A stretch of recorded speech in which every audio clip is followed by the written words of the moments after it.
Is your Cadillac Escalade's alarm going off randomly? The most common culprits are related to the door sensors, RF radio frequency antenna, and the body control module BCM. First, check for door ajar warnings, often caused by misaligned or faulty door latches. Make sure there's no debris and that the doors close firmly. Next, RF interference can trick the system. This happens if your Escalade is parked near strong Wi-Fi signals or cell towers. Finally, the BCM, which controls the alarm, might have a glitch from software bugs or voltage spikes. Addressing these three areas will solve most false alarm issues. For RF interference issues, try resetting the RF module by cycling the ignition and holding the panic button for 5 seconds.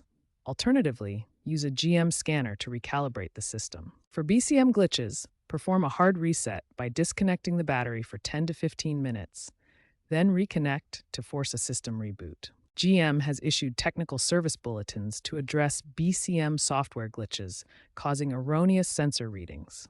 Some newer models can receive over-the-air fixes, while older models often require hardware replacements or dealership reprogramming. If these DIY fixes don't resolve the issue, your Escalade may need professional help for hardware replacement or reprogramming.